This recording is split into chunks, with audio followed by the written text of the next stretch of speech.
Hey everyone, this is Ursula B. Black girls getting their shift together.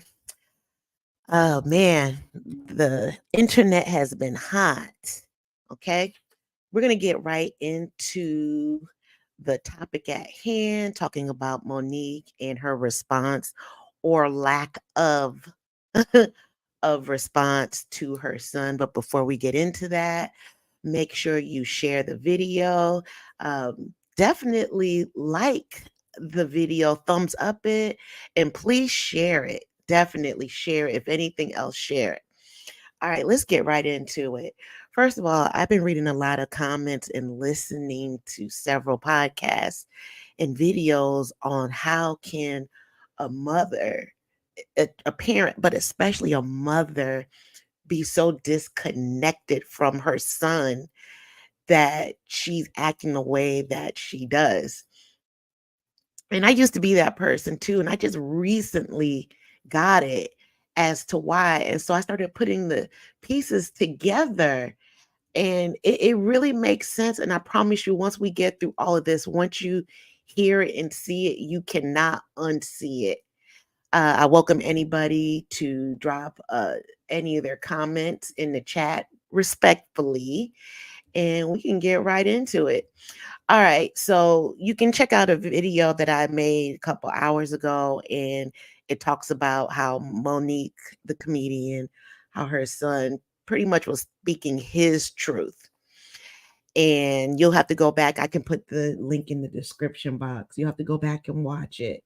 But this video more is more about the parents who do not have the capacity to bond, love, be there emotionally for their own children. And I never thought that that could happen. I never thought it could happen, especially if you gave birth to the child, but it does happen. Um, and especially when that happens, they don't take accountability. But the reality of it is that the parents are emotionally immature. That's what it is. Monique, and this is not a dig. Yeah, it really isn't a dig. This is just my opinion, but it's not with malicious intent. This is just looking at it, trying to look at it objectively and how emotionally immature her and her husband. Again, I am not going to call him what she calls him because I think it's freaking weird. That whole relationship is weird, and the what she calls him and how he's raised her is bizarre to me. It's disturbing, and I'm not gonna call him what she calls him. But if you listen to her, you can hear how she pours so much more into her husband than she does her own kids.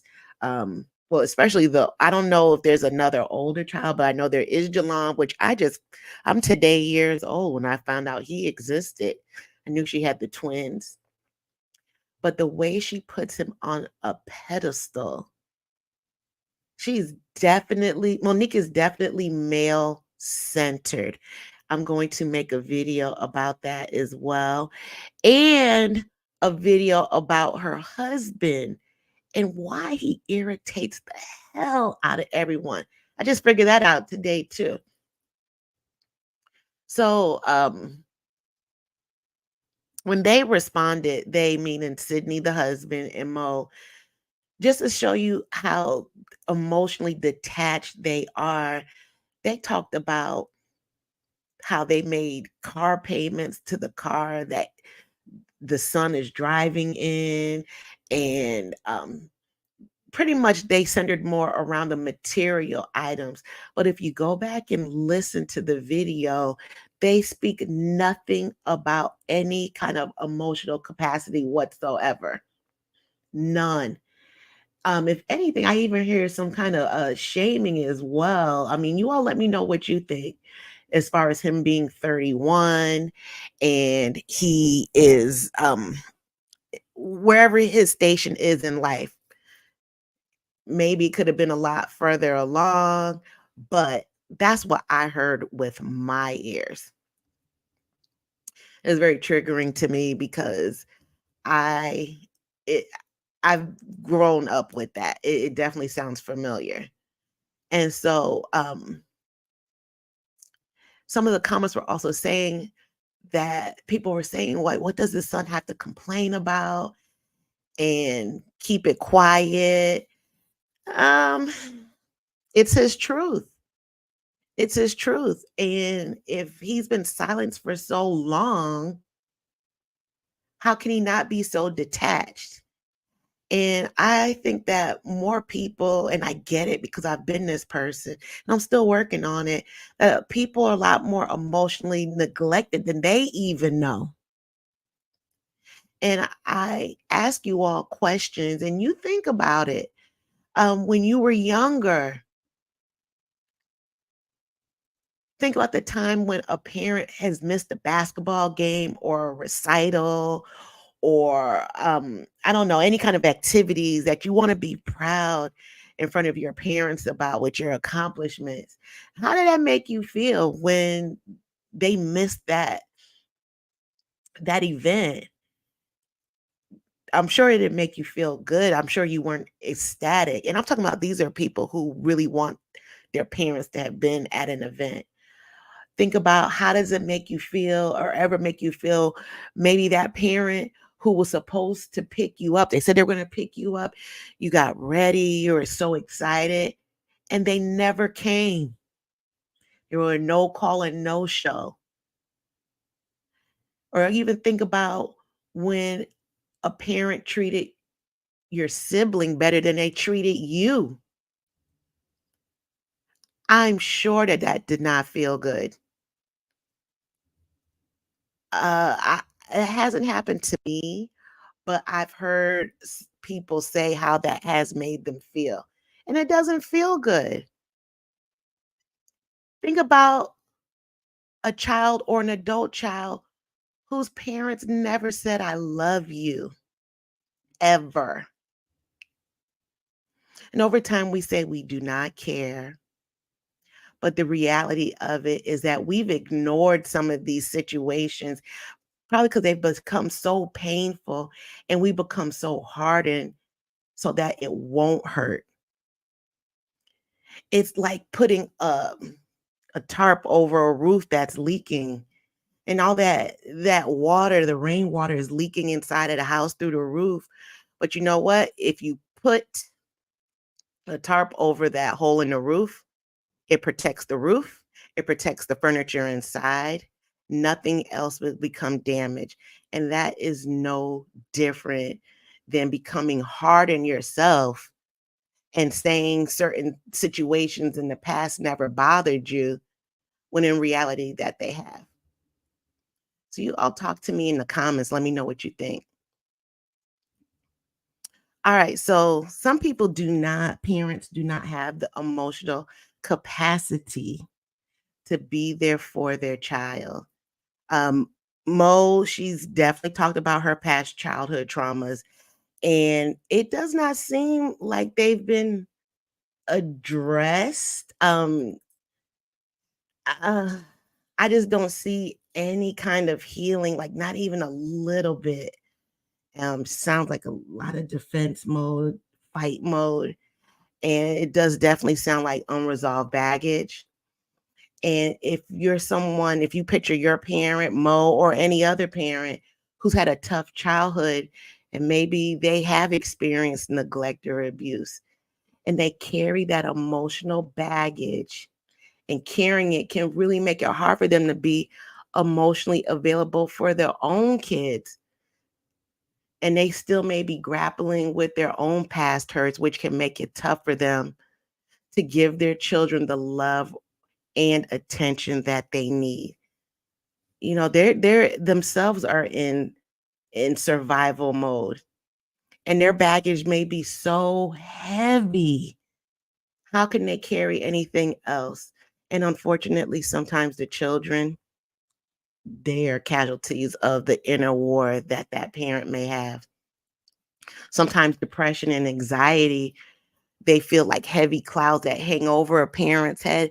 And so if you're dealing with some of those issues, They may find it hard to get out of bed.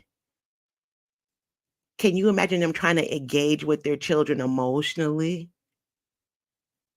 And it's not that they don't love their kids, it's just that they do not their mental health just isn't there at that time, and it can make it extremely hard for them to connect. Sometimes they just do not have it in them. Some parents may have addiction struggles, and if you can imagine a loved one who's always putting something else before you, that can also trigger some abandonment issues as well. And that's how it can feel for kids whose parents struggle with addictions. So whether if it's alcohol, drugs, gambling, even overworking, that addiction can become so high that it's a priority and it can leave little room for emotional connection for the kids. Here's a big one, relationship trauma.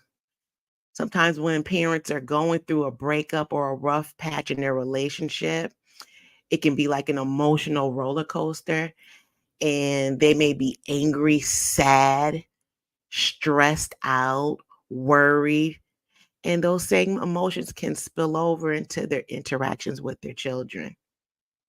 And it can be hard for them to be there emotionally. Again, how can they connect when they're dealing with their own relationship issues, their own relationship drama? Sometimes there's cultural pressures, meaning in some cultures, in families, that showing emotion seems to be a sign of weakness. Think about it. Has anyone ever told you to stop crying? I'll give you something to cry about, or it may look as weak and vulnerable as the absolute no no. And those can be passed down through generations. So when parents who've grown up in these kind of environments, um, they may have learned to keep their feelings to themselves, and they may and might even see being emotionally distant as a way to toughen up their kids, even though it's not healthy. That tough love, which right now, the way my mindset is just wild to me. Sometimes work stress and having to juggle a demanding job, you have bills to pay, a family to take care of, especially if there's multiple kids. How can some parents feel like they want to be engaged? And again, I'm not saying this as a pass or an excuse, but this is just some realities that they can be overwhelmed and emotionally drained. And when people are stressed out about work or money, it can be hard for them to be present for their kids emotionally. And they might be there physically, but definitely mentally checked out. And some may just not know how. They've never learned how to express their emotions in a healthy way. Because they can express their emotions, but a lot of times, uh, expressing an emotion of anger is a lot easier than saying, I'm feeling sad, embarrassed, overwhelmed. You fill in the blanks. It's just easier. So sometimes they just may grew up in a family where hugs and I love you are rare. Like a $2 bill even. And then when it comes to being emotionally available for their own kids, they're at a loss. And they might even realize that any kind of emotional connection is important for their kids' well-being, but they just do not have it in them. And again, going back to being vulnerable, they may be scared to do it. Scared. And some parents, I never thought about this, but some parents, they can also be afraid of getting hurt or rejected. So it's just easier to keep their feelings locked up and tight. But that means that they're not able to, again, emotionally connect with their kids.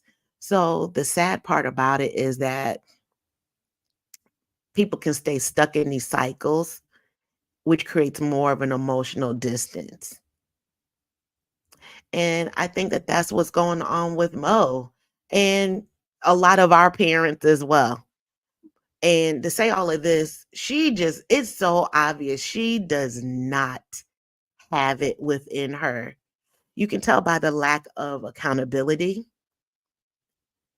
And if you go back and look at that video, which I am not going to play because listening to her husband talk all that bullshit was annoying as hell to me.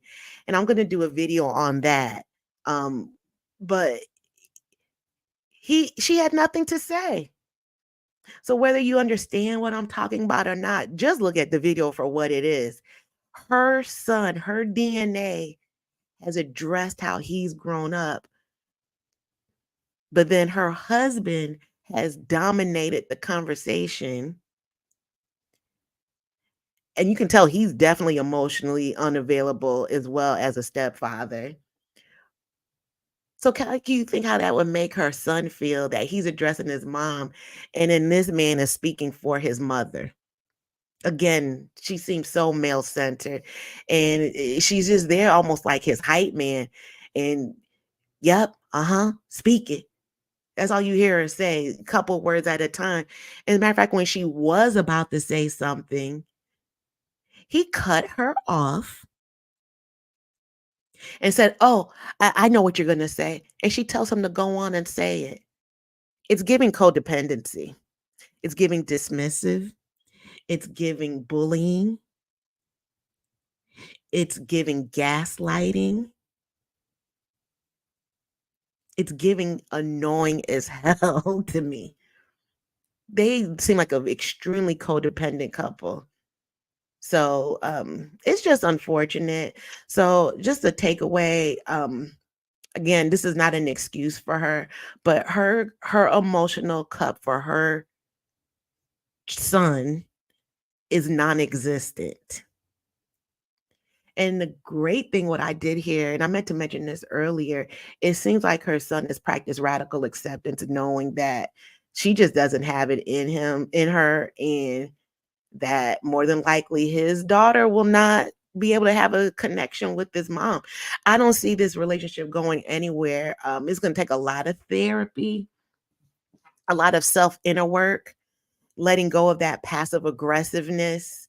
People have to shed all their egos for this to work. But right now, I don't see it. So, again, let me know what you all think. Like, comment, share this video, and tune in for the next one. I'll talk to y'all later. Let me know your thoughts. Bye.